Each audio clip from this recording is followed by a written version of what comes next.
On page 1255. Chapter 4 in the book of Esther.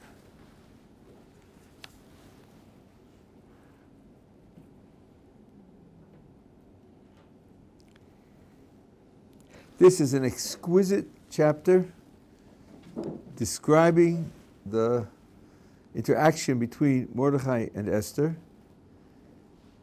especially if they're married, which is one understanding of their relationship. That even if they're uncle first cousins, the relationship between a man and a woman, coming from 2,500 years ago, I think should be noted carefully. So, as we saw last time, Haman sent out the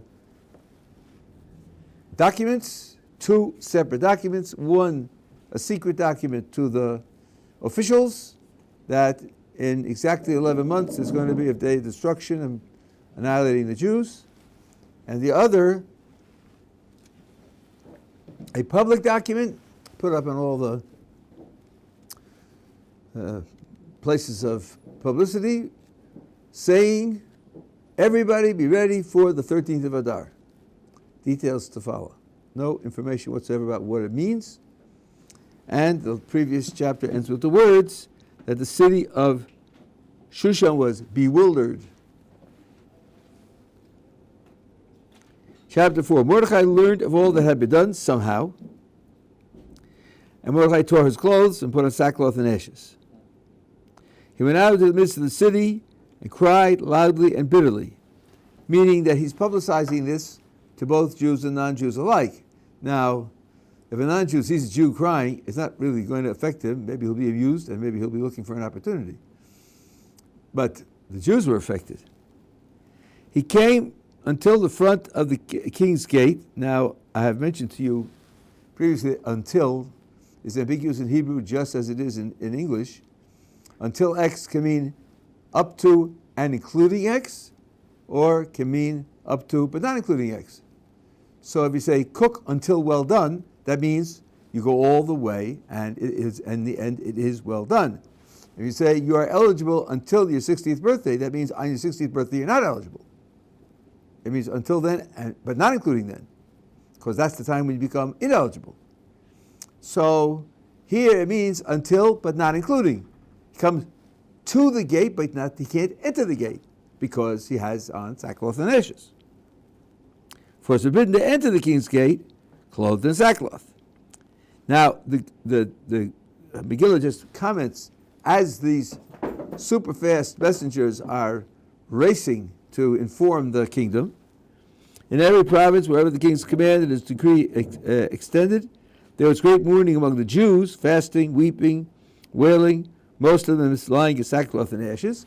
But of course, that process took weeks, and we are now dealing with the story in minutes, not weeks. No paragraph break. And Esther's maids and chamberlains and servants came and told her about it. They told her that Mordechai is wailing and screaming in the streets in sackcloth and ashes. And the queen was greatly distressed. She sent garments to clothe Mordechai so that he might take off his sackcloth. But he would not accept them. Now, what exactly do you think is going on in Esther's mind? The photographers from Vogue are coming, and you don't look good with Mordechai, spruce up because you should look good on the cover of Vogue? Probably not. What does she mean? What is she trying to get? Why does she want him to change his garments?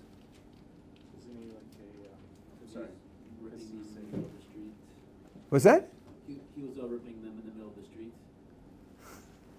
Yeah. I guess because it's unbefitting for Mordecai? No! It just said, what did the Megillah just say? You see, you haven't learned to read. You haven't learned to read. This is, he came up to, but not into the gate, because with these clothes on, he can't go into the gate. So apparently going into the gate is important, right? That's why it tells you can't go into the gate. Otherwise, who cares about the gate? Who cares where he goes? Let him go to the hilltop. Let him go to the pool. What difference does it make? No, he's got this on. He can't go into the gate. So she's sending him clothes so that he can go into the gate. Why does she want him to go in the gate? To tell her what's wrong. And he says, no, not doing that. Not doing that. Doesn't accept the clothes. Okay, so now what to do? Then Ester summoned Hasach, one of the king's servants, whom he had appointed to attend her, and ordered him to go to Mordechai to learn what this was about and why. Because her first plan to learn about it didn't succeed.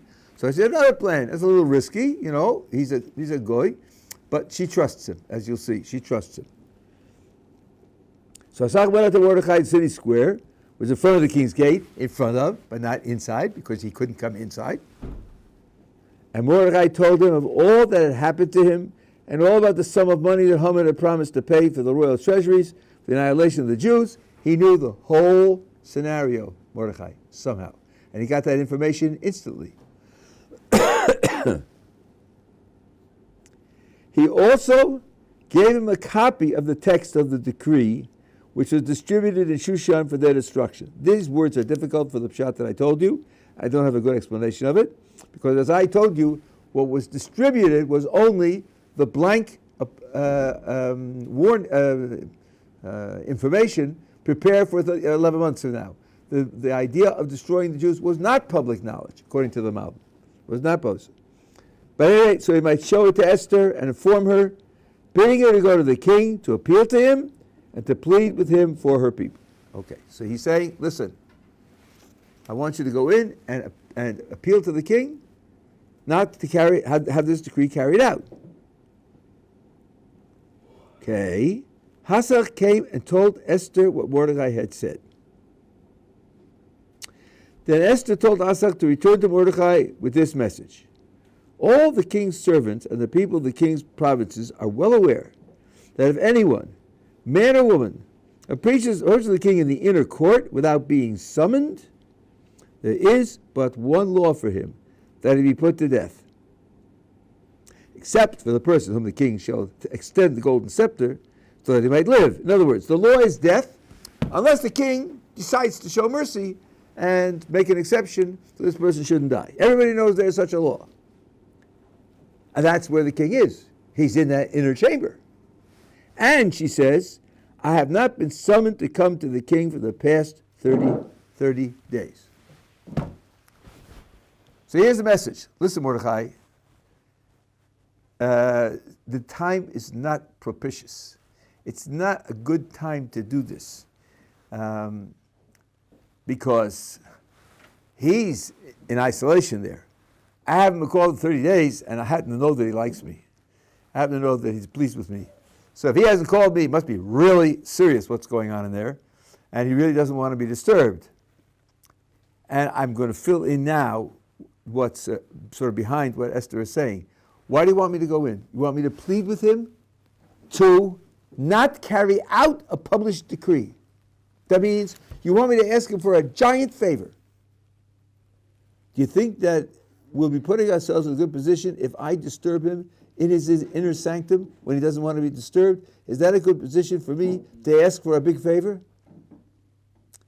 And I think it's obvious that the date of the destruction is 11 months from now, Mordechai. 11 months is a long time. I could, appeal to him next month. I could wait till he calls me. If he calls me and he wants me, that's a time when I'll have leverage. That's the time when I'll be able to exert influence on him.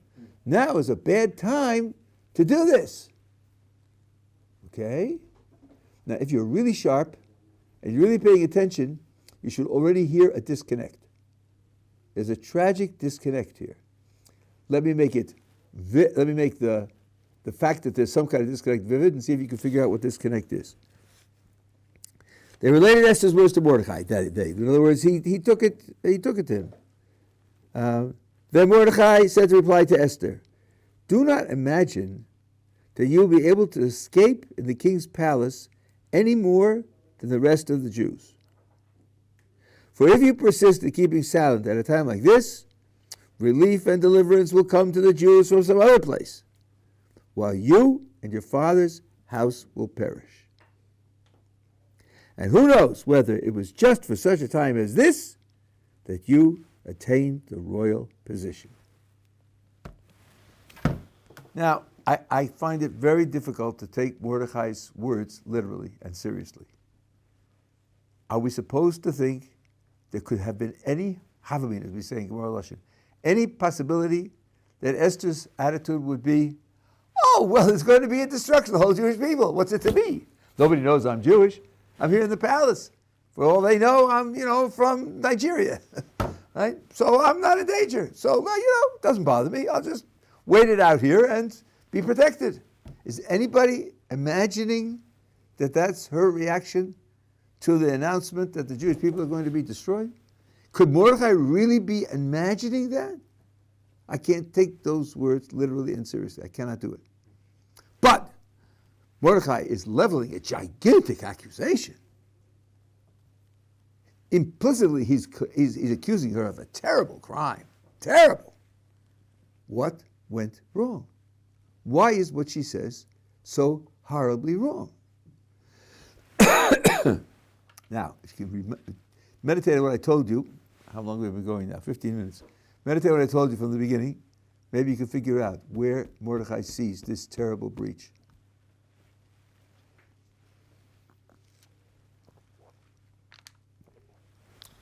Let's start over again. He puts on sackcloth and ashes. He's yelling and screaming in the streets. She hears about it. She sends him clothes so that He can go to the gate. he can come into the gate and he can tell her what's going on. He refuses to take the clothes. Is that because he doesn't want her to know? Surely not, because when she sends a messenger, he tells the messenger the whole story and he gives her all the information. So it isn't as if he wants to hide it from her. What possibly could be Mordechai's motivation? Maybe a motivation that she should have picked up by saying, no clothes, no change of clothes. Why? Why not? Can't hear you. So what? I mean, she needs to know. She's the queen. He's going to ask her to help save the people. You'd be in danger if you went? You guys have great imaginations, but you're not playing inside the story. Yeah. Is it showing him subjecting himself to the king? What he's showing is that I can't take off 20 minutes from davening. I can't do it. Why? Because now's when it's being decided. Now is happening. 11 months from now, baloney. It's being decided now. That's why I put on sackcloth and ashes now, and the other Jews in Shushan are imitating me now, because it's now. You want me to take off 20 minutes? Stop davening, stop yelling and screaming over the song, change my clothes, come into the palace, and tell you, I can't do that. I can't do that. And she says, oh, you want me to go into the king? The time isn't opportune. It's just not the right time. And after all, we have 11 months, and there's plenty of time, and who knows what we can do in the meantime. Let's not be in such a hurry. She missed the signal. She missed the signal. So he's saying to her, how could you have missed the signal? How is that possible? Because you're out of touch. Esther, you're out of touch. Maybe just a little bit, but enough to miss the signal. Your life in the palace, your installation in the palace from the Jewish people has caused you to lack a certain sensitivity, and that's how you missed my signal. If you're in that condition, then you're in danger. You're in spiritual danger, and you're also in physical danger. Because if the divine providence engineered that you should be king at a time when there's danger for the Jewish people, it's quite plausible that you are the one who's supposed to be through whom the salvation will come. Now he says, I know that the Jewish people are not going to be destroyed. How does he know? Because he sees the response of the Jewish people in Shushan right away. Instantly, they put on sackcloth and Ester, and they're davening, and they're praying, and right. So I see the mood of the people, but something has to be done. And if you're chosen to do it and you don't do it, you're going to be destroyed. But the important point that I want here for the scenario that I'm describing is that she missed this signal. Okay? Yeah. What continuing here, though, is that he messengers. So wouldn't that mean he's still detracting time from davening in that instance? Well, there's a difference between saying verbally with the sackcloth and ashes on, together in public, and so forth and so on, versus disappearing for 20 minutes, having to change your clothes, go in and behave the way you have to behave in a palace, and so forth and so on. There's a difference. It's not just the time it takes to say the words. Now, watch what happens. Watch how it reverses now. Okay, so he sends her this terrible warning. 15. Then Esther said to reply to Mordechai, go and assemble all the Jews to be found in Shushan and fast for me. Do not eat or drink for 3 days, day or night, 72 hours straight. I with my maids will fast also. Then I will go into the king, although it's unlawful, and if I perish, I perish. Mordechai then left and did exactly as Esther had commanded him. She's telling him. It says that she commanded him. The words that are coming from her mouth, telling him what to do, and it's described by the text as a command. Now, in the English it says Mordechai then left. In the Hebrew it says Vayavor. He crossed over. But he crossed over. So one of the Meforshei Pshat says the palace was surrounded by a moat. And there was a bridge going over the moat, so he passed over the moat, Okay. Here is like what I told you, the difference between Ibn Ezra and Rashi. That's a remark that would come, let's say, from the Ibn Ezra spirit. That's what the word says, that's what it means. The castles had moats, he went over the moat. Rashi would say, why are you bothering to tell me this? Why do I have to know he went over a moat? What good is that? Does it contribute to the story somehow? Not really, not obviously. So the Midrash says, he crossed over his own judgment. He crossed over his own judgment because the Midrash says, when Esther said to him to fast, Mordechai said, Esther, take a look at the calendar. What day is today? Today's the 13th of Nisan. You're suggesting that we fast on the 14th, 15th, and 16th. The 15th is first day of Pesach, right? The night of the 15th is the night of the Seder, right? And we here in Persia, we have one mitzvah that we can do, and that's the mitzvah of matzah, with the mitzvah of deraisa everywhere in the world, even when the temple's not standing, and you're suggesting that we shouldn't do that mitzvah. Is that logical? We're trying to win God's favor, we're trying to win some kind of mercy from God, and you're telling us that we should fast in such a way as to violate one of his mitzvahs. Is there any logic in that? Mordechai says no. And she says back, according to the Midrash, sends back a message. And if Haman's plan is successful, who will eat matzah next year? There won't be any Jews. And he accepts that. What's the message? The message is, Mordechai, you missed your own signal. You missed your own signal. This is life and death of the whole Jewish people. That is sufficient to push aside the mitzvah of matzah. When it's life and death, you don't do the mitzvah of matzah. You do everything that's necessary. So he violates his own understanding. He crosses over his own understanding and does what she commanded him. Now go back into the text and look when Mordechai talks to Hasach the first time.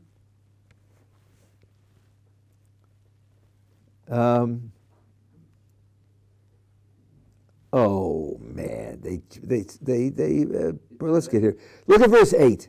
He gave him a copy of the text of the decree, which is the student of the discussion, so that he might show it to Esther, inform her, bidding her. In the Hebrew, it's ulatzavos aleha, to command her. What do you see here? You see an absolute symmetry between man and woman. Each one commands the other. Each one accepts from the other. Each one misses something that the other has to point out. I think this is absolutely exquisite. Mordechai sends a message and a command. She says, no, it's not appropriate. He says to her, you missed the signal.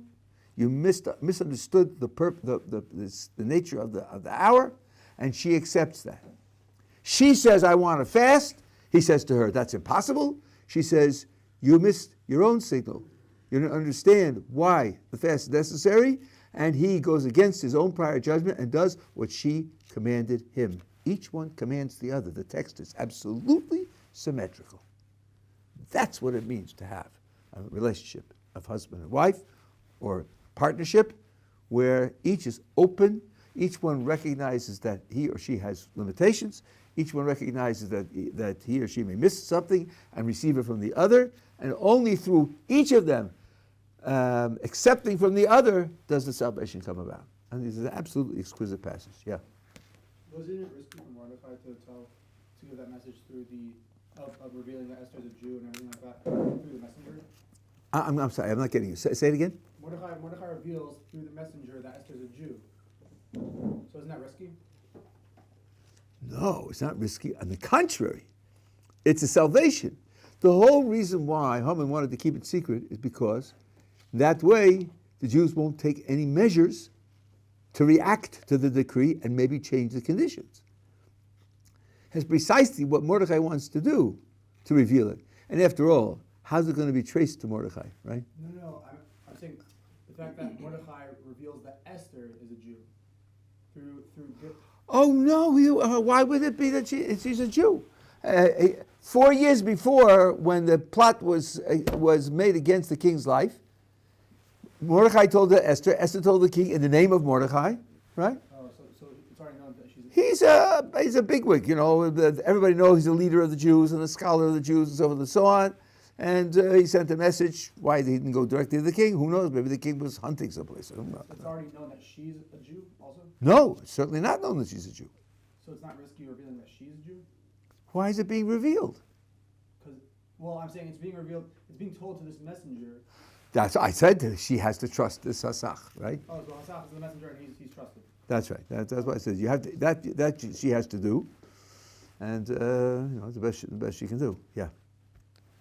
I'm not sure if this is a midrash or not, but wasn't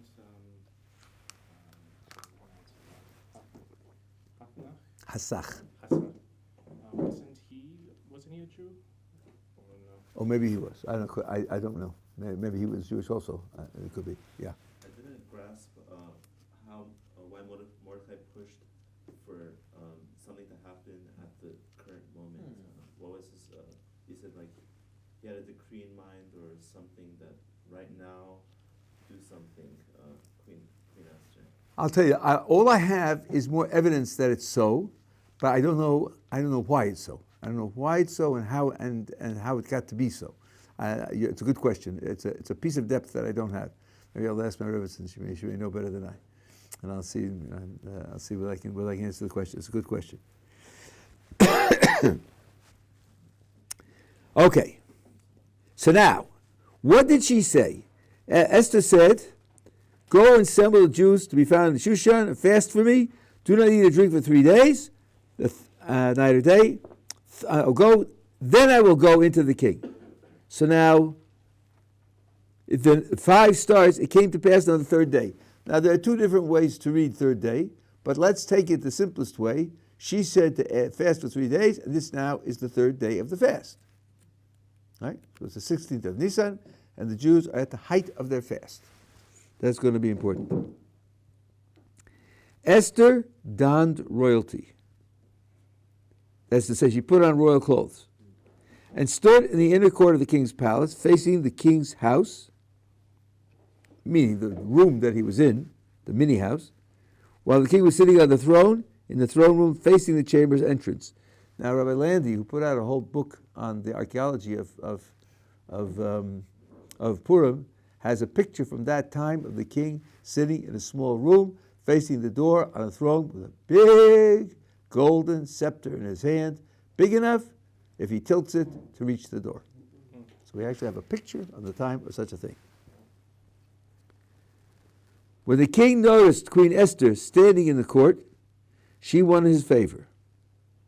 The king extended to Esther the gold scepter that was in his hand, and Esther approached and touched the top of the scepter.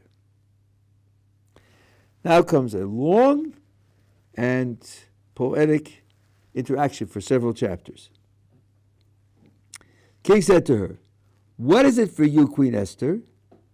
And what is your petition?" That's not repetition. That's not just poetry. It's two separate questions, and it'll be separated the next 5 times. One is, do you need something personally, Queen Esther? Is that why you're here? It's one possibility. And the other is, you need something that is a social, political matter, something that will be a matter that affects the empire. What is it that's on your mind, Queen Esther? And then he says, even if it be half the kingdom, it shall be granted you. That goes on the second request, the second possibility, not the first possibility. She's not going to ask for half the kingdom so she can go skiing in the winter, and and et cetera, et cetera. And but he says even if it be half, it means not a majority. Don't destabilize the kingdom. If you have a social request or a political request, I will consider it, but I'm putting a limit on that. Don't destabilize the kingdom. Now, wait just 1 second, watch your answer. Esther said, if it please the king, that the king and Haman, that's the next day, come today to the bank which I have prepared for him. King commanded to Haman to hurry and fulfill Esther's wish. The king and Haman came to the banquet that Esther prepared. Same day. She's fasting, remember. The king said to Esther during the feast, what is it? What is your request? It shall be granted you. And what is your petition? Even if it be half the kingdom, it shall be fulfilled. You see now, it's 2 separate matters. And the first one is, and the Hebrew, one is a she'elah, and the other is a bakashah. And if it's your request, whatever you think, whatever you want. No limits whatsoever. But if it's a bakashah, then even if it's half, but not more than half. Not more than half. So Esther answered and said, my request, I petition. Yes, you're right, my king. I have both. I have both. I have a personal request and I have a social political petition that I want to so, right? She's copying his vocabulary. And she says, if I have the king's favor, and please the king, we have my rest, and appoint my petition. Again, the same 2 words over again, both mentioned. Let the king and Haman come to the banquet that I shall prepare for them. And tomorrow I will do the king's bidding. Now here are a bunch of mysteries. Tomorrow I'll do the king's bidding. What's that? Obviously there's something outstanding here, some outstanding problem. And he has wanted her to do something for some time. And she has been refusing, and she's saying, tomorrow I'm going to do it. Do you remember what that is? She's a part of the harem. Huh? She's a part of the harem, so. Not really, she's the queen, but what? So what? What does he want from her, and she has been refusing to do the whole time? What is it? Reveal her who she is. Reveal who she is. From the very beginning. He gave tax relief, and he gave gifts to make it a public thing. When that didn't work, what did he do? He gathered in more virgins, as if she's looking for another king, another queen, to frighten her. And she's mum. She doesn't say anything. She says, O king, tomorrow I will do your bidding. Tomorrow I will reveal who I am. Okay? That's the end of that. But now we have, and of course, what's going to happen the next day? What's going to happen the next day is that there she's going to say, I'm Jewish. And that means the decree includes me also. So I'm asking for my life, so I shouldn't be killed. That's my she'elah, my request. And my petition is that the Jewish people shouldn't be killed. Right? That's what's going to happen tomorrow. But now, if you put 2 and 2 together and get 4, which isn't common these days, what day is this taking place on, this whole scenario so far? The 3rd day of the fast, right? The 3rd day of the fast. Tomorrow, the fast is over.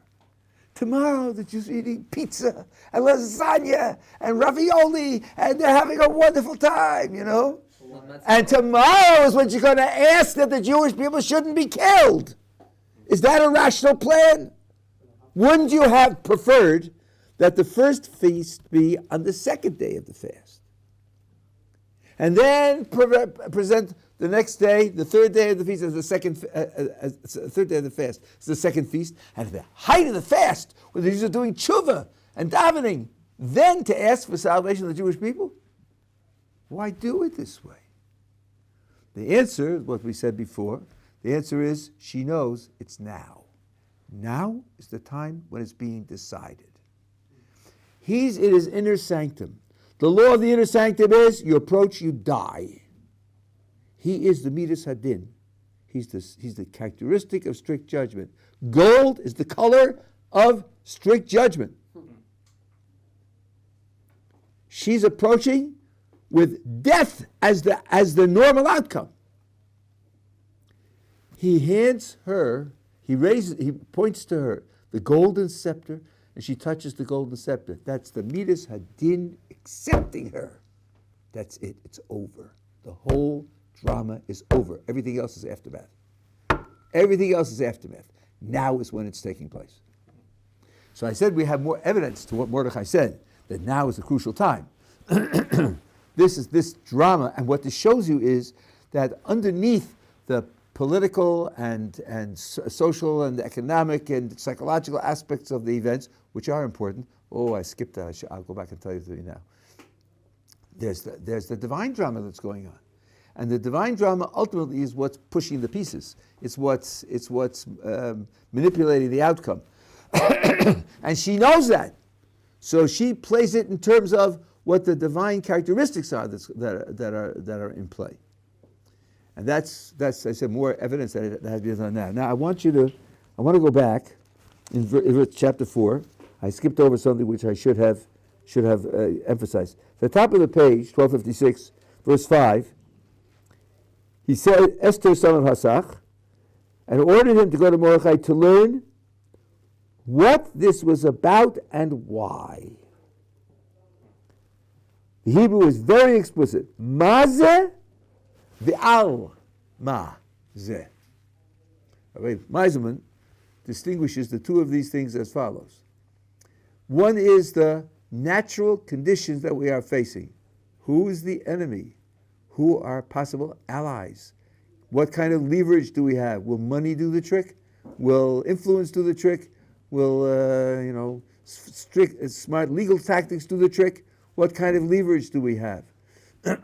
Economic pressures, military pressures, all the stuff that you'll get from your social scientists, if that's not an oxymoron, who will tell you what's going on the ground. That's mazeh. The al mazeh, what does divine providence want from us now? Those are the two questions that she sensed that she wants Mordechai to answer. And Rabbi Meiselman points out that neither one alone is enough. Of course, if you know the mazeh, you know all the social, political, economic, military, psychological, sociological factors, all of those, and you don't know what divine characteristics are in play, you certainly aren't going to know what to do. But similarly, if you know what the divine characteristics are being played, but the divine characteristics are in play to deal with all of this natural setting. If you don't see the natural setting, you don't know how they interact, you don't know how they interlock, you don't know what part of the natural setting you should apply yourself to. You have to know both. So that's why, and she knows this. Esther knows this. So she asked Mordechai both things, and he of course answers both questions. Okay, now there were questions here. Yeah. First question is how should we understand the power of the fasting in order to sweeten or to bring this attract like. Okay, so the fasting is because there's some guilt here. There's definitely some guilt upon the part of the Jewish people, and there's considerable discussion of what the guilt was. On Sunday night, Yetz Hashem, I will share with you one way of understanding that guilt, and coming from Mordechai, because he was instrumental in the decisions that they made, the bad decisions they made. When Mordechai says there's a fast to come, they know exactly what's wrong. They instantly know exactly what's wrong, because there was a discussion years before, shall we do X or shall we not do X? And everybody said we have to do X, and Mordechai said, don't do it. Don't do it. And they said, Mordechai, you're out of touch. You don't know what's going on the ground. We know better what needs to be done. and they did what they wanted to do, and there were no negative consequences at all. And they all said, Mordechai, you're in the ivory tower, you're disconnected from reality. That happened twice already, twice. So the dynamic between Mordechai and the people is already set up. When he says the disaster has come, they know exactly what they did wrong. And that's why they immediately do tshuva. Yeah. Why was Mordechai more connected to the social and political matters than Esther? Why was she asking Mordechai? Esther's the queen. So as I said, it says Mordechai knew. I don't know how he knew.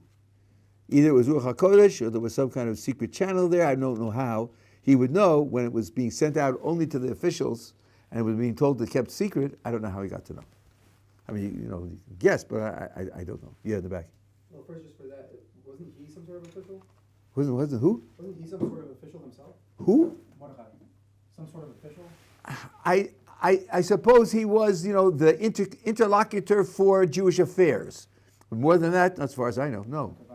And also, so do you think it makes a difference in the Hebrew? Achashverosh's first question is Malach, and the second time he asks it, he says Malach v'ma b'chosheich, right? Ma she'ela seich v'ma b'chosheich. No, but the first time he just said Right, the Malach. No, I don't think that makes any difference. And from then on, it's consistent. He always says she'ela seich or b'chosheich. I don't know if it's significant. Yeah. So we mentioned the previous year that the decree was already sent, and once a decree is sent, it cannot be. Well, of course, we'll see that. I mentioned that. So there's some problem here that has to be. I even said the answer to it, but you didn't catch it. Right. But you're right. They have to deal with the reality and somehow reverse the outcome without rescinding the decree. But of course, they'll need the king's permission to do that also. Yeah. So regarding Rachamim's question, we have evidence for the fact that the time is now, that's the mindset that's being chosen as a strategy to go forward in terms of, and the one who it's the union of the physical and the spiritual that will bring about the solution, but the emphasis has to be on the spiritual. And I have a proof for that if you question that. But maybe the deep reason for that is that it's instructive as opposed to there's something we can find in here. It's showing us how we should regard a crisis like that when it occurs in our lives or more broadly, and that it's happening so that we can follow that example, and when we're in that situation we know the time is now and not to delay.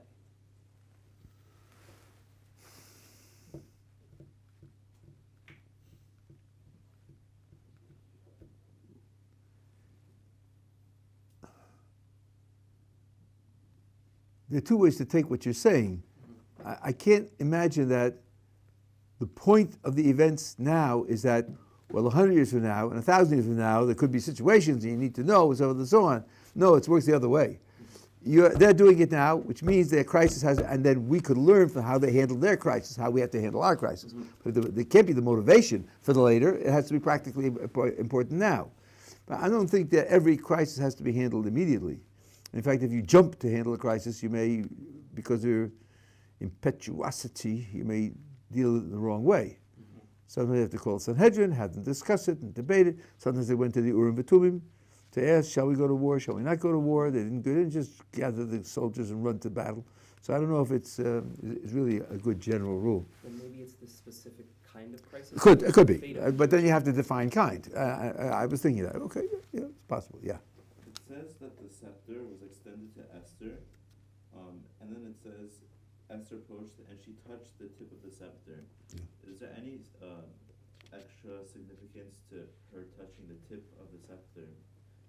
Why not just state she just grabbed the scepter, or perhaps? I suppose that was part of the Persian ritual. In other words, he's offering her the opportunity to speak to him, even though the law would have required her to die. And I suppose that's part of the Persian ritual. Otherwise, I don't see any point to it either. But I suppose that's the way it was done. I'd say, yes, I accept and appreciate your mercy, and then I'm going to go on to how to talk to you because that's what I want to do. Okay, let's go.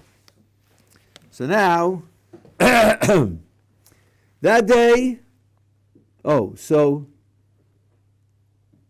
then the banquet took place. That day, Haman went out joyful and exuberant. When Haman noticed Mordechai in the king's gate, that he neither stood up nor stirred before him, Haman was infuriated with Mordechai, as he was before. That's where this whole plot came from. That Mordechai was the one who didn't bow down. Okay, so I guess psychologically he had some comfort. I got the king's ring, and I made the decrees, and they sent out, and they're all finished, and Mordechai's finished also. But he walks right in front of him, and he doesn't move. He's still filled with fury. Nevertheless, Haman restrained himself. Why? Why did he not kill Mordechai right away when he found out that he didn't bow down? Because he thinks he already won the battle. Why didn't he kill him right away the first time? Before, in previous 2 chapters ago, when Mordechai didn't bow down, and he was infuriated about Mordechai didn't bow down. What did we say? It would look petty. Too petty. What are you going after a Jew for? Are you kidding? So like bringing a tank into there. You say, oh, there he is. Get him with the tank. You'd say, what, are you crazy? No. But why is he bothering you? Why do you even notice him? So he restrained himself and went home. Now watch this. We have enough time to do a little bit of this. Sent for his friends and his wife Zeresh. Friends first and wife second. And Haman recounted to them the glory of his wealth and his many sons, and every instance when the king had promoted him and advanced him above the officials and royal servants. Haman said, moreover, Queen Esther invited no one but myself to accompany the king to the banquet that she had prepared, and tomorrow too I'm invited by her along with the king. Man, could you get more than that? Could you possibly get more than that? Yet all this means nothing to me. If you heard that, you're a psychologist, you say, wow, this is a case. I got to get into this case. I'm going to write this up. This is going to be a world-shaking paper when I expose this.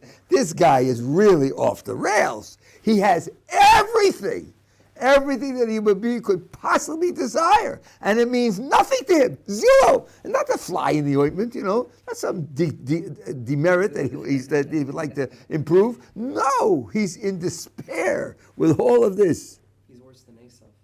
He's worse than Esau, okay. It always means nothing to me so long as I see that Jew, Mordechai, sitting at the king's gate.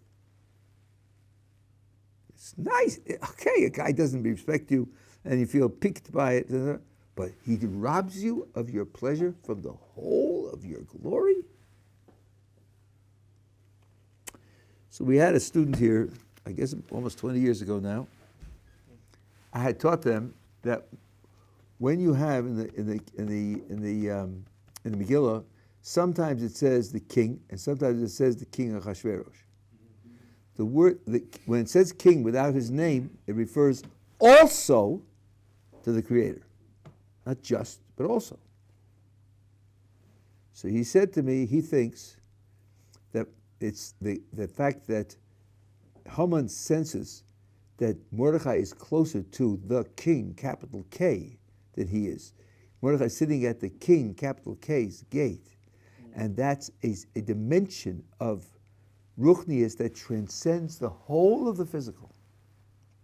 So that as long as the Jew is sitting at the king's gate, the physical can't have its significance for the goy who wants it and believes in it.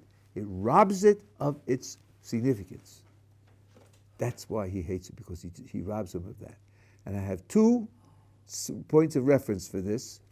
One is in the Shem Shmuel, when the Jews want to come to the land of Israel, and the king of Moab, Balak, wants to stop them. He hires Bilam, the prophet, to stop them, to curse them that they shouldn't come in, just that they shouldn't come in. So the Shem Shmuel asks, why was it so important to Balak that shouldn't come in? And that's all he says. Maybe if you'll give me a blessing, Bilam, I'll be able to chase him out of, make sure he doesn't come into the land. Why was that the point of focus? Because as they're living in the wilderness, they're living in a cocoon of miracles. They're isolated from this world. They have a pillar of cloud, pillar of fire, and all that. Let them live that way. Let them be happy that way. Stay out of my world. Stay out of my dimension. But they're going to go into the land of Israel. They're going to be farmers and shoemakers and tailors and money lenders and so on and so on. They're going to have a whole economy. They'll live in the world of nature. They're going to elevate and spiritualize nature. They're going to rob me of my satisfaction in the physical world. That's what I don't want. That's one reference. And the other reference, Lahavdil, coming from the other side of the world, one of the things that Hitler, Yavach Shemo, said was, the Jews cursed the world with the conscience. The conscience deprives us of our ability to be creative and powerful and conquest and, right? The Jews cursed us with the conscience, which means that with the conscience you can't be satisfied to do what you really want to do because the conscience bothers you with guilt and responsibility and all the rest. So this is a way to understand what's going on in Haman's mind. It's very deep and it has a spiritual dimension.